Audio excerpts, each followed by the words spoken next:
What a wonderful introduction, and how truly wonderful to see all of you. I'm really honored to begin our afternoon with a little bit of context setting. The first important thing is, can you hear me at the back? How's the sound level? Good. If it ever goes down or something happens, give me a hail and I will rectify that as best I can, probably by just moving this microphone closer. All right. So a deep breath. This is an intense and gripping book. And as I said, I'm just going to do some context setting, and then I'm going to welcome our esteemed author to be in conversation with me. Rumana Monzur seemed an unlikely target of domestic abuse. Well-educated, married to a man of her choosing, and progressing in her career as a professor of international relations at Dhaka University. But in 2011, on her return from graduate studies at UBC, her husband attacked and blinded her in front of their young daughter. This incident reverberated internationally. Rumana spoke out from her hospital bed, drew attention to intimate partner violence, and ultimately migrated to Vancouver in an attempt to restore her sight. Although blinded, she took up the study of law at my alma mater, UBC Law School, and today she practices law in Vancouver. In 2017, our esteemed guest, acclaimed author Denise Chong, met Rumana, who was by then a Canadian citizen and living in Vancouver. They met through the mutual connection of a literary agent at Rumana's request. The impetus of the book actually came from Rumana. This really fascinated me as I started my journey in reading this book. Denise was entrusted to tell this story, and she's here now to lead us through it. Please give a warm welcome to Denise.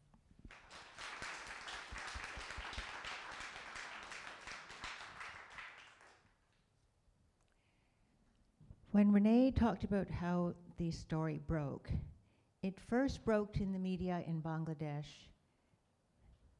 Please come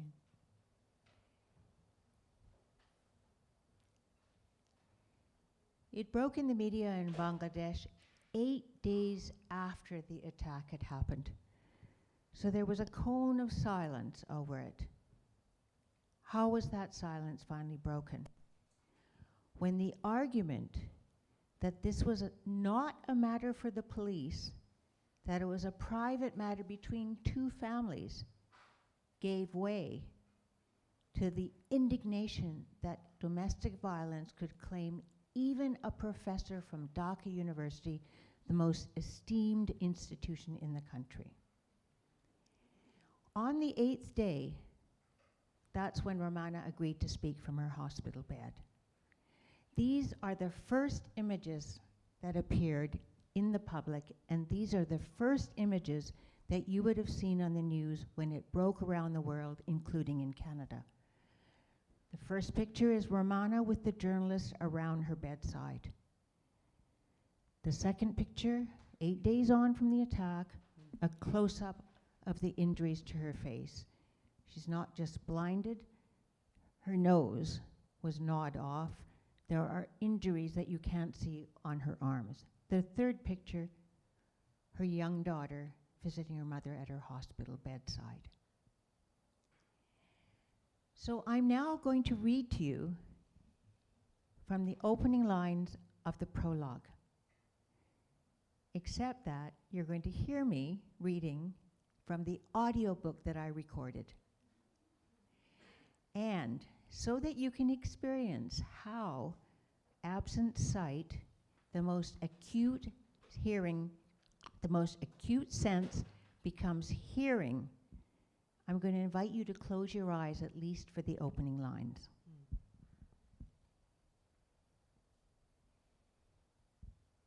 A blur of sound nibbled at her consciousness. Machine beeps, alarms, and hisses. Voices fading in and out. Then, unmistakably, drawers sliding open and closed. Paper packages being ripped open. Water splashing. paper towels rustling. She could hear. That must mean she was still alive. A specialist from ophthalmology, Dr. Niaz Rahman, accompanied by a junior doctor, made his way to the intensive care unit. He'd been the day before to see the patient, but the bleeding and swelling of her eyes had made any examination impossible. "Rumana, can you open your eyes?" "No." "Can you see any light?" "No." "I need to see inside your eyes." The specialist dampened a gauze pad with saline and reached down to clean the patient's eyelids of encrusted blood. She screamed and jerked back into her pillow. He was puzzled. He thought he'd barely made contact. Forgo the cleaning, he decided. Just get a look inside. With his ophthalmoscope in one hand, he reached again with the other. This time, her scream was chilling. Tears gushed from her eyes as if from a burst pipe. Neither the specialist nor the junior doctor spoke. She wanted to know, what happened to my eyes? More tests are needed. Out of earshot of the patient, the specialist spoke to the junior doctor. Any pooling of blood inside the globe of the eye does not normally cause pain. The damage has to be extensive. What with the many road accidents and Dhaka's chaotic traffic, he'd seen horrific injuries. Once, a metal rod that split the globe of the eye. He knew vision could return after trauma, but this was the worst. Never had he seen a gouging. Silence enveloped Rumana after her transfer to a private room. Finally, a heavy clunk of what sounded like a door handle. Then, a rush of air into the room and the footfall of a purposeful walk. A metal tinkling, then footsteps in the opposite direction, and the same tinkling and swoosh of air. Drapes being drawn, open or closed. "Are you the nurse? Can you tell me, is it morning?" A cheerful male voice confirmed yes. Rumana felt a stab of panic. Why couldn't she see the daylight?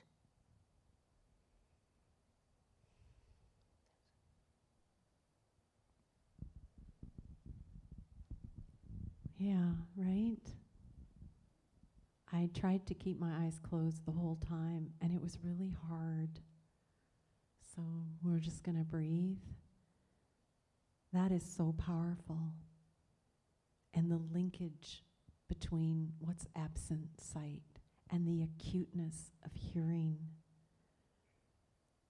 I've had the great privilege to just have a few introductory comments with Denise, and I'm really interested, Denise, as we kind of begin this conversation, given some of the topics you've taken on in your writing career, was there anything in addition to the author's note that you're just going to have to get when you buy this book and read? I recommend reading that author's note carefully and then launching into the book, but that's how I approached it.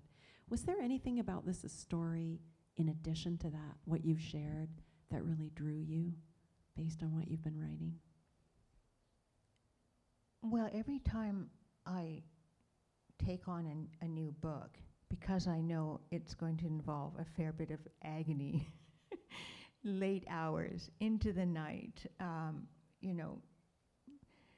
long periods of loneliness, it has to change my life in some way too. So I like to tackle what I think are the issues of the day that are social issues, where I can have the privilege of the power of the pen to try and make a small difference. And I also, if I'm going to make sense of my own place in the world, I want to take on, when I say an issue of the day, it's to, therefore I want to work with living memory. I want a subject who is in the world, my world, and as I make sense of their lives and their context, I make sense of my own life. So here was a country I'd never been to, an area of the world I'd never been to. I knew little about the Muslim culture and religion. I had not been close to anybody who was blind, and I only knew about domestic violence really from afar. So there were many avenues that I, welcomed the privilege to be immersed in. It's fascinating when I read this book. There are so many things I want to ask, but I've just tried to center a few questions to help guide us in the conversation. Based on what we're hearing you say, can you share a little, I know it's in the book, but just share a little about that first meeting with Rumana? Because there's a bit of a journey there as well. I believe you first met her back in 2016 before you accepted. It was Rumana's impetus. This is what I find so interesting about getting this story told. Yes, I got a call from my agent saying that Rumana Monzur had approached her through a friend, and she wanted her daughter to know her story. Her daughter was 5 at the time of the attack. Her daughter was present, and she worried that years on, her daughter, who had left Bangladesh, would forget things that happened and not have it in her history. So the agent said to me that she had asked Rumana to write a letter to her daughter to see really what she wanted to document. It was a very personal letter saying, I want you to know my family. I want you to not forget Bangladesh, your aunts and uncles, the loving thing that I grew up in. But I want you to know that even though there was this attack, I want you to know as a mother, I can do anything and you can do anything. So it was, a letter from a mother to a daughter. So I said to my agent, well, I've got to fly out to Vancouver and meet Rumana. It was December. She was living on the UBC campus. And it was like maybe 3:30 in the afternoon. And I went into her townhouse, and we sat like this. And we started to chat about her story and meet each other. And then the afternoon light, of course, began to fade very quickly. And we just kept talking. And then it grew dark. And I just wrestled. Should I ask her can I turn on the lamp? Can I turn on the light? But of course, she just kept going. And in that moment, I felt, I understood this equality between the writer and the subject. And in that moment, I felt, this is where we'll take this story. I knew that I was going to go into her world. And that's how I like to write, too. I like to do whatever it takes to inhabit a character. I'm just spellbound. I have shivers, right? The idea of the two of you sitting in the deepening afternoon of a Vancouver November afternoon, and those of us who are sighted being very alive maybe to that. And of course, the person you're talking to in that darkness.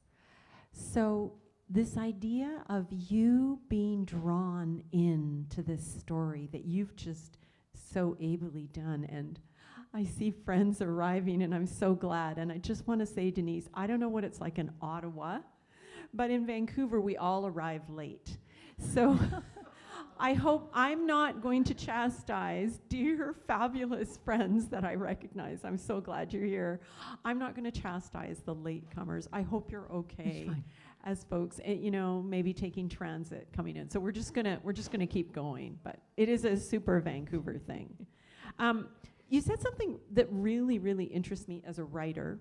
And remember, there's going to be a Q&A time after, so start thinking about any questions. But this idea of you meet this person, you have this track record of a kind of fearlessness about going towards these complex questions. As a writer, as you got deeper into this horrific, othered culture, person you're just meeting, blinded, I'm really curious how you determined the structure of the narrative And most importantly, like which voice was going to tell the story? Who was this point of view going to come from? Now we can go super nerdy writer on here, but can you just start at that level? Like you're sitting down, and I'm going to ask you about research and different things, but right now what I'm really interested in is you start amassing all of this. How did you start thinking about what is the voice of this story? The first negotiation is with the subject. So Rumana has never worked with an author before. So, she wants a book to be written. So that's the first negotiation, where I have to explain to her that a book is not a life. That no matter how many pages there are and how many chapters, how many volumes, it is not equal to a life. And that my task as a writer is very different from what she believes her would be.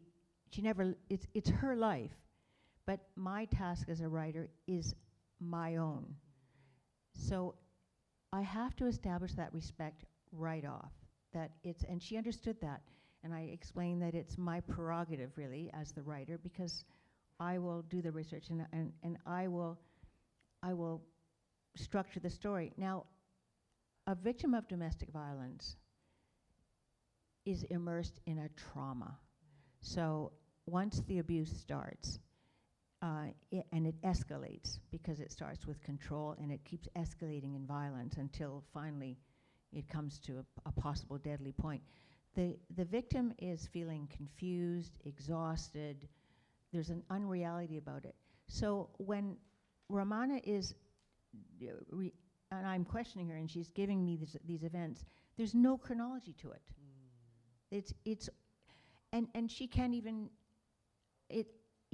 assemble sometimes even her reaction or the assailant's reaction or what the in-laws are up to. So I have to construct all that and eventually furnish the edges of the memory so that she can then find her way to that memory.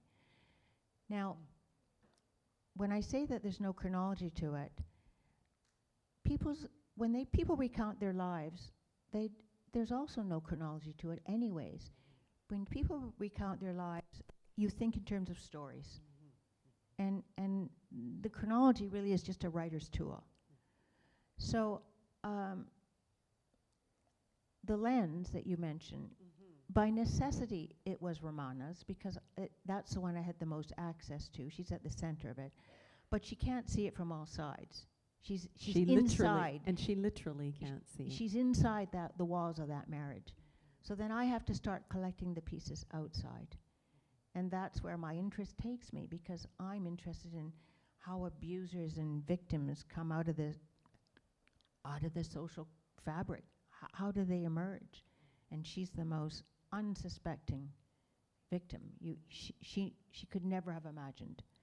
And then with my editor at one point, when we were in one of the early drafts, he knew I'd gone to Bangladesh. I'd interviewed relatives, colleagues, and we talked about how we would use this additional information.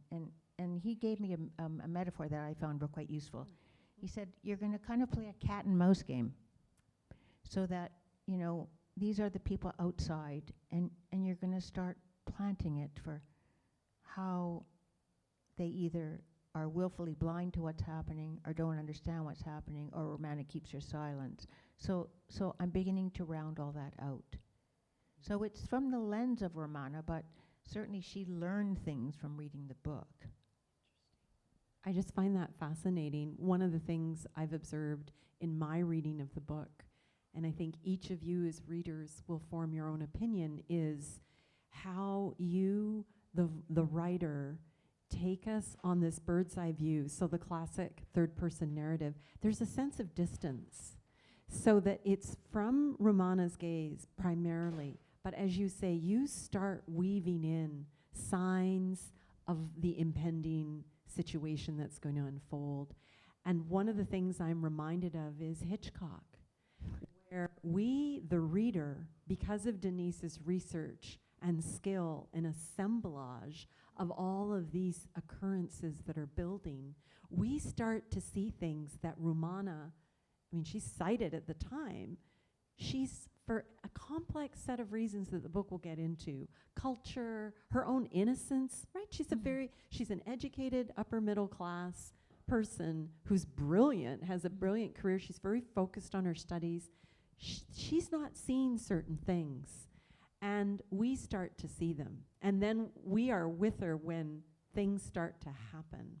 And I think where that leads me to is this balance you've achieved between societal and individual truth-telling, and this issue of you, the writer, taking on and telling someone else's truth. You're no stranger to this. You have this courage, I feel, this risk-taking. In your book, The Girl in the Picture, you negotiated and contemplated what is it like to tell someone else's truth. Can you share, if any, or like interpret that in any way? Is there an arc? I feel as a reader of your work, there is an arc to what you have learned as a writer and how to do this, telling someone else's story. Anything you want to share? Well, let me take you back to Rumana's story. The writer is always really doing a balancing act. So, well, I did a media interview a couple days ago, and the interviewer said to me, he kept, as he turned the pages, he kept saying aloud, as if he was speaking to Rumana, "Don't get on that plane, don't get on that plane." But as I'm interviewing Rumana, she would say she was being re-traumatized. And it doesn't matter whether your story is happy or sad or tragic. Memory carries certain burdens. And you can either, the writer is pulling out memory, and there's, that's difficult in itself, and I've learned to work with memory. But in this case, I didn't want Rumana to succumb to her memories, because I'm trying to make it ultimately accountable and then to reconcile them. So after she reads the book, I read the manuscript to her, and she said to me, again, she was kind of re-traumatized, because she said, in hindsight, she saw those red flags. Why hasn't she seen all those red flags? So as a writer, even though I'm writing nonfiction, so someone else gave birth to that character, not me. So the course of their life is determined. But in the writing of it, it's no different to me than fiction. You're writing as if, you're writing so that the reader thinks, what if? Things could still be different. Choices could be made. So, in other words, the storyline could hinge in any way. And you have to keep that sense as you go through the narrative. So, it's a long answer, but there's a certain balancing act with it, and a certain, you're always weighing evidence as the writer, because memory's flawed. I could talk about all the tricks I've used with memory. It's not just what a person says to you that is your research. You're studying their body language to interpret their memories.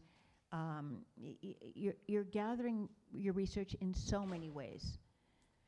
It's so fascinating.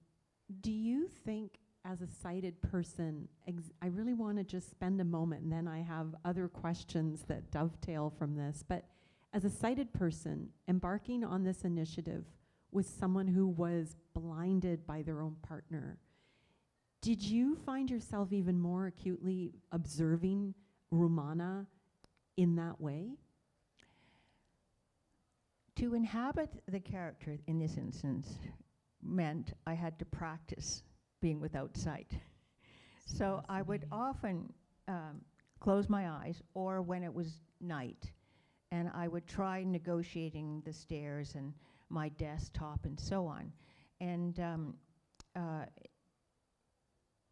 right away, I understood how Rumana moved, her body movements, because the moment you take away light, so it's not just impaired vision, she has no light, because the gouging went right through to the optic nerve.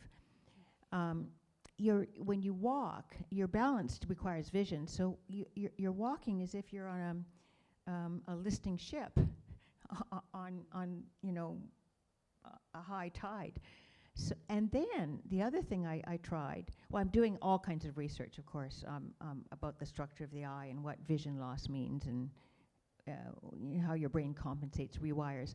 So if you just try this, I welcome you to try it. You close your eyes and you try to bring your two index fingers together. They won't meet. So vision is so much a part of your daily life. So I did learn about also how difficult it was once Rumana decided to return to her studies once she was blind, and how therefore your memory is composed of two really compartments, and blind people rely on what's called working memory. So you have to store things and immediately retrieve them in order to build knowledge. And so it's, once I understand how Rumana's memory works, I'm also able to conduct my research with her. So it's Brilliant. I mean, it's no wonder my husband says, what are you doing up there? When are you going to come down? What are you doing up there? So I think this is a good moment, if you would, grace us with a short reading. You and I had talked about this. This issue of intimate partner violence, of taking a personal trauma, a narrative story, and allowing us to contemplate for ourselves really big issues. I think you have a reading prepared, and then we can continue our conversation. So the only character you need to know about is the husband, and his name is Suman. When Rumana's parents offered to take her and Suman to her favorite Chinese restaurant for her 24th birthday, Rumana looked forward to it. Chinese food was a top choice among Bangladeshis for dining out. Both cuisines shared a passion for fish. For Rumana to do anything social for herself was rare. Once she married, her outings with cousins or friends came to an abrupt halt. The few occasions she'd made plans to meet someone, Suman pouted. "Oh, so they're more important than me?" Or, as she dressed to leave, denigrated her, or started a quarrel. Miserable to the point of tears, she knew she wouldn't be good company. Better that she stay home. Suman also seemed to have lost touch with his friends. Some weeks after the wedding, 2 engineering friends came by, but they never came back. Rumana could understand why. Suman had been sullen the entire time of the visit. Their only social life now was with family. She and Suman went to gatherings with his side of the family, but they soon missed more with her family than they attended. Or Suman could be planning to join Rumana, but at the last minute, change his mind. Rumana herself became skilled at making excuses for why she was canceling or appearing alone. She preferred to go alone. It irked her to see Suman putting on the charm for her family.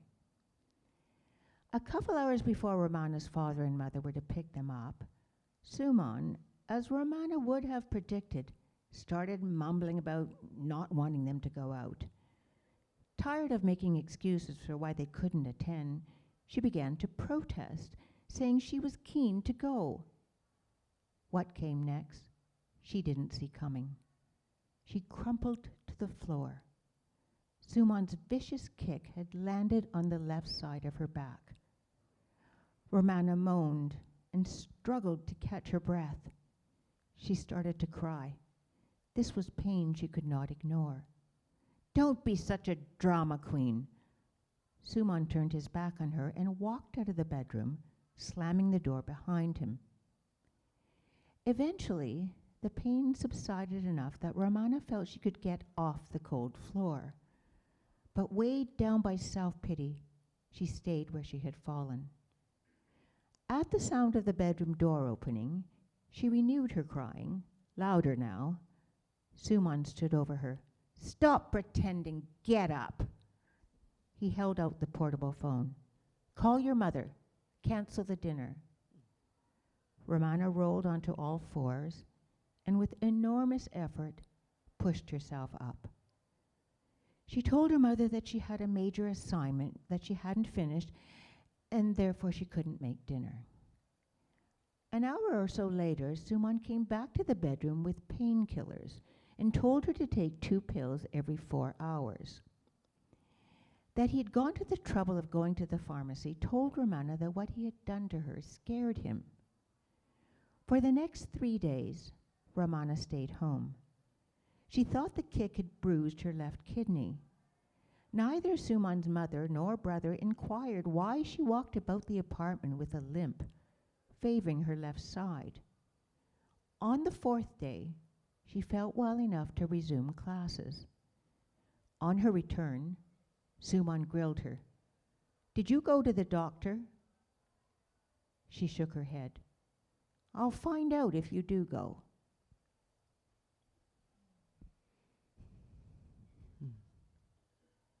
Very intense. Very intense. It takes us right into the workings, whatever culture you're in, of intimate partner violence. In this case, one of the things you've done, I think quite brilliantly, is given us a set of characters outside this terrible duality that starts happening with the assailant, her husband. It was not a match. They chose each other. But you give us a strong sense of the 2 families involved. The family of the assailant, her husband, and her own family. And in particular, rather poignantly and very courageously, you take us into this character arc of the 2 fathers. Can you talk a little bit about the choices you made to do that and your process in doing that? Well, one of the reasons why this was so unexpected was that the person that Rumana married was the son of her father's absolute best friend. So it was that the Monzur family thought that they were entrusting her to a very safe family. And when Rumana wanted to accept the proposal, she said to herself, well, this will save me the risk of an arranged marriage not working out. At least I know that things will work out. So I traced the two families because it also, when it comes to the near deadly assault, the 2 families are like this, then couldn't be wider apart. The husband is running free for 8 days. It's not until there's a media outcry that the police decide to go after the husband. Because in Bangladesh, the corruptness of the justice system is so tied to the nexus of power and political influence that calls had already been made to hands off. And when the High Court finally says to the police, why haven't you arrested the husband? The police reply, well, we tried, but he had his cell phone turned off. So when they do finally arrest him, then there's a public outcry to try and get him charged. He is never charged. He dies in custody. And Amnesty International will talk about cases in Bangladesh where people are put into remand, never come to charges, and they die in custody. The saddest part was that, for the 2 fathers, was that because he died in custody, that then nullified the case. Therefore, because it didn't come to charges. So then the other fathers said, well, if it didn't come to charges, you can't even prove that the attack happened. And that only just fed into social media gossip. And this was a new thing in Bangladesh at the time. people don't have telephones in Bangladesh. They can't afford it. But suddenly they were mobile phones, and therefore mobile wireless. And so suddenly social media just took off. So all this fed into social media, which is still present today, that, oh, she faked her blindness. Oh, she needed to come to Canada. Oh, she must have provoked her husband. Oh, you know, she's carrying on an affair, like blame the victim culture. So the arc of the two fathers, how it is so close together and then comes to such a divide. And then, of course, I have to find a way to, in fashioning a book, to bring that to a close at the end. So these are sorts of by this time, this is the writer just, you know, struggling again with the structure of the book. It's absolutely compelling. There's a scene in the book at her bedside, we've seen the photos, where her father, a very honorable man, a well-meaning person, is unable, he was in the military, he's educated, to call the police. And you itemize the family relations at that moment of intense trauma, a tragedy. How did you get that information? A writer has to build trust with their subject, of course, in order for them to be open with you. And certainly Rumana and her father told me things that neither told the other. That is for certain. I know that I did wonder how her father would subsequently take the book, because it's, you know, he says things like, which explain why he's riddled with guilt. He chances upon her bruises on her arm and says to her, Rumana, if a man has done this once, what will he do next? And then, of course, when the worst happens, he says to himself, you know, he's almost hysterical, I knew he would kill you one day, I knew it. So, you know, I did wonder how Monzur would read these things, but you build this trust, and people tell you things, and then you weave it. And the relatives and colleagues of Rumana were in such disbelief, and because she left the country so abruptly, she was evacuated to Vancouver because UBC had a doctor and they thought they would try to save her sight. She left so abruptly with her daughter and her parents that the story is like frozen in time for the relatives and colleagues, and it's still very much visceral to them. So people were giving me their reaction that they were left with when she left the country, and it still amounted to disbelief that this had happened.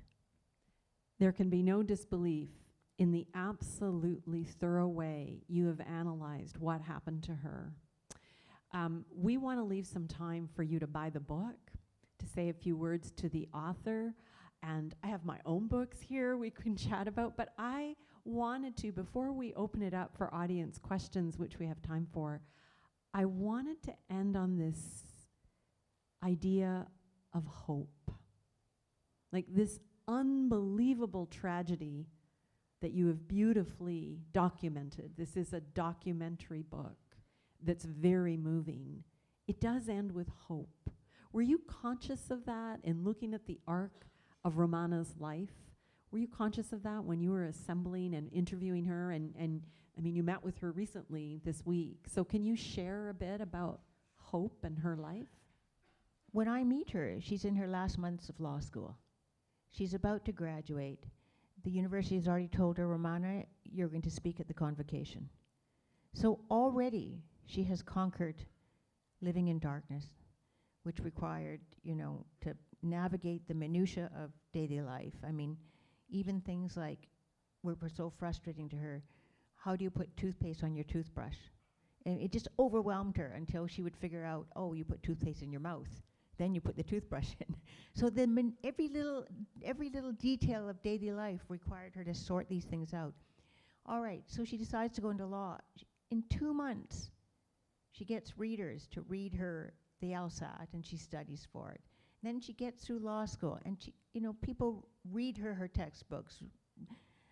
read back her notes, so it takes an army of volunteers to help her. However, when I know that that's the end of the story, I know also that domestic violence victims can leave behind victimhood, can, reclaim. She's not that she's a superhero. She reclaimed the identity she had before the abuse started. She became the Rumana of before. And that's, it's not just hope, it's that message that you're not going to, it doesn't matter what the story is or what lives we lead. I believe that you don't want identity imposed on you. You want to claim your own identity, and that's precisely what she did. And I think that's an example to other women or girls who are going through the same thing. It's so marvelous. Thank you so much for that. Let's give it up for this amazingly brave author.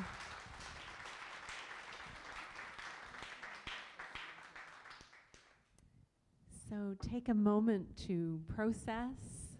We're welcoming of your questions. I think the process is you shout them out and I hear them and then I repeat them.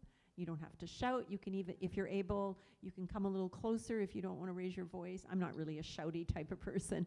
So yeah, any questions? I always have lots. You can see we could go deep here, but we wanted to give you a sense of this remarkable book, and we definitely want to leave time for you to get some books and have a bit more conversation. Yes?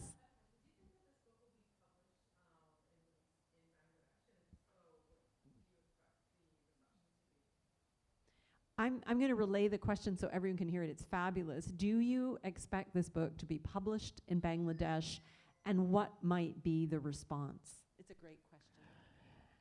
When I did the research in Bangladesh, I had to tread ever so carefully because the husband who, had passed away, because the case was never resolved, the people who supported him were still holding positions of influence, including in the government.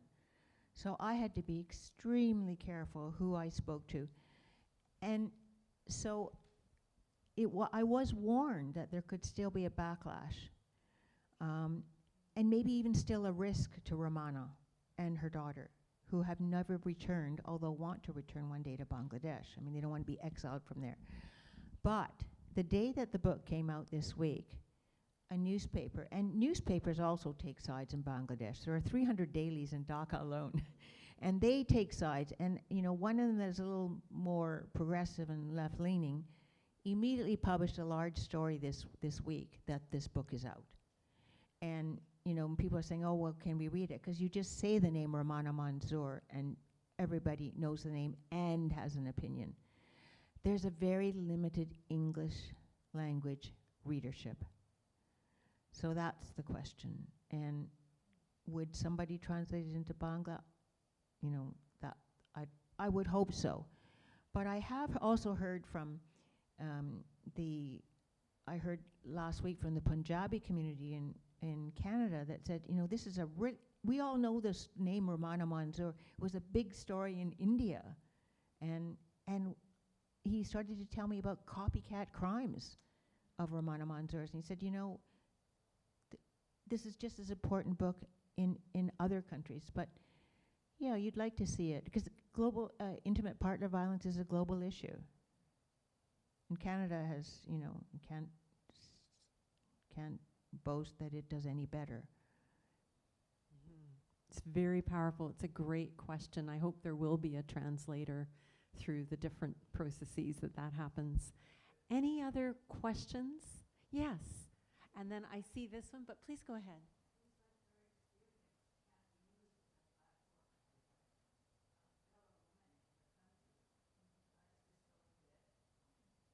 Can you just repeat the last part?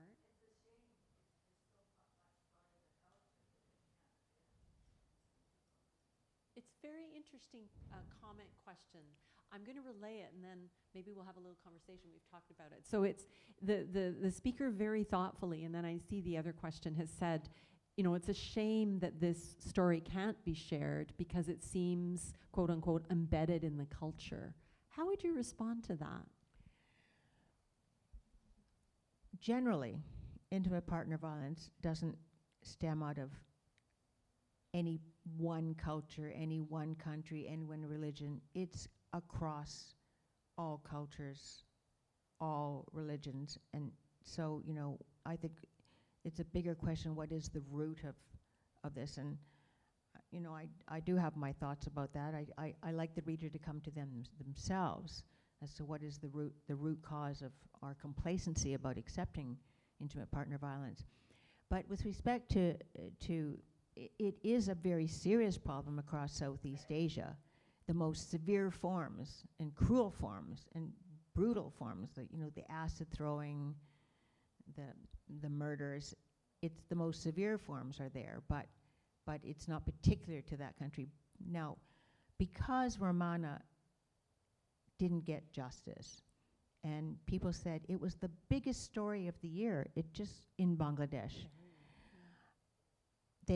Women's rights activists said to me, if Rumana Monzur can't get justice, what woman can? If she had the whole public outcry and demonstrations and rallies, and she couldn't get justice, what woman is going to come forward? Those that do come forward in Bangladesh, only 3% of the cases actually make it to the courts. So, yes, it's a very frustrating example of when you think that people wanted this to, thought the case of Rumana Monzur could start a movement against domestic violence. But that said, you know, even in Canada, it's much more prevalent in the news. The urgency is much more recognized. Very thoughtful, and you'll find this thoughtful, nuanced approach throughout the book. Thank you for that question. And question, yes.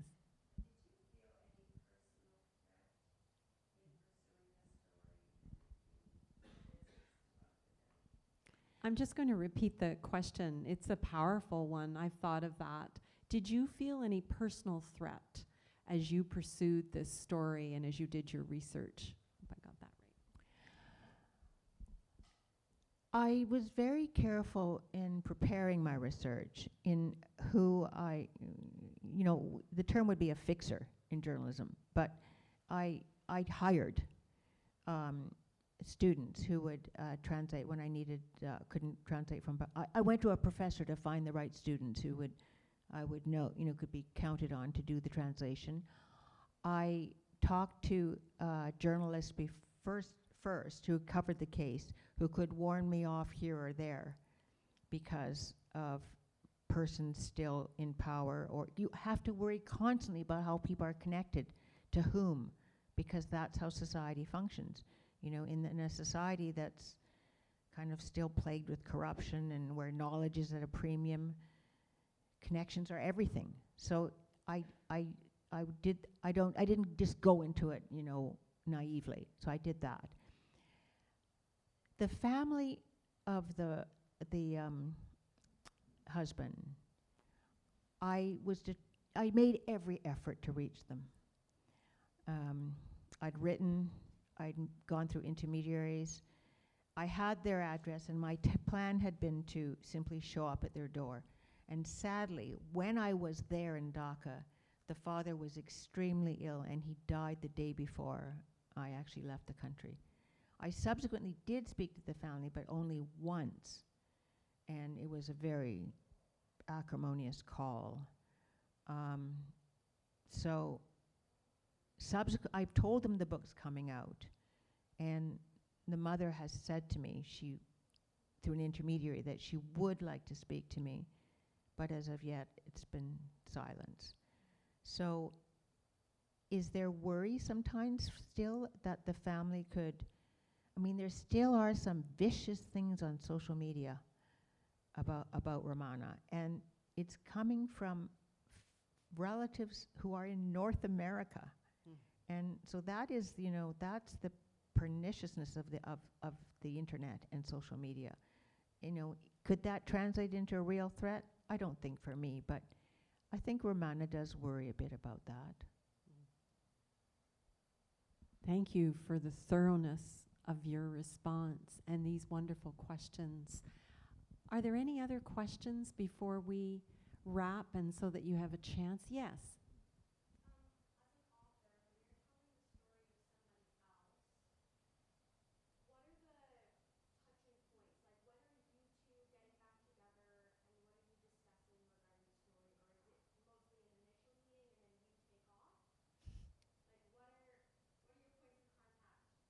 What's the protocol? It's a wonderful question. I'll just repeat it for everyone. I think you have some very interesting thoughts on this. So the question is, what were the points of contact when you're writing and telling someone's story as an author? And I'm going to use the word like a protocol for connecting. And I think the questioner gave a wonderful example of you meet and then is that it? Like you go off and write the story? Or did you check in with her? Can you talk a bit about that process? Excellent question. It took me 6.5 years from my first meeting with her to my probably last phone call with her. And I'm spending hours at a time with her. I'm flying out to Vancouver. So, and when I describe that balancing act of peeling back memory, you know, for example, am I going to talk about the attack right off? No. I'm probably going to go there once. Because once memory is exposed to the air, it's contaminated and it never comes back the same. So there's no chronology there to my interviewing because actually I don't know what the story is when I'm first going in. So it can amount to hundreds of hours. Now it depends on the subject because she's blind, so I can't take her around.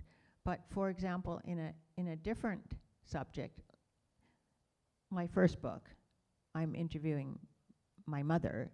And so to trigger memory, I might take my mother to where she sat on a stool eating, a slice of pound cake and a glass of milk at the BC Royal Cafe, because that will release memories. So with Rumana, I have to do it in a very different way. I have to do the research. I have to find out what, like I might actually research when mangoes are their most ripe and what what kind they are. So I can ask her about mangoes and that will trigger her memory about breakfast one day or something. So you're really working to bring that out in a subject, and that's a long process and quite, you're always winding back. I hope you're taking notes. That was just a mini master class in interviewing your subjects for creative nonfiction. The creative writer in me just wants you in my class. Wasn't that? Let's give it up for that. Like, that was incredible. You've been such a generous and kind audience. I'm going to just wrap it up with one personal request, and that is, would you read the last paragraph of the book? It is so beautiful, and it will now echo, I think, with so much meaning. Would that be okay? The readers will get to it. Do you feel comfortable with that? Sure. So it's, Rumana has graduated from law school, and she has to move out of student housing now because she's no longer a student. So she decides to stay on campus, and it's a brand new building just at the gates of UBC. Once the family moved in, Rumana planned the hanging of pictures on the walls. Just inside the entranceway, she had her father hang 3 acrylic paintings by Anushe, so her daughter. A waterfall inspired by a visit Rumana and Farzana Morsh had made with their daughters to Niagara Falls, a forest landscape that camouflaged a deer, and a close-up of wildflowers. Another wall displayed 3 framed family photographs, including one of Rumana at her convocation. For her own bedroom, on the wall with the largest expanse, she purchased an oversized print of a flower, the petals of which were streaked with maroon and burgundy, 2 of her favorite hues of deep, rich red. Thank you.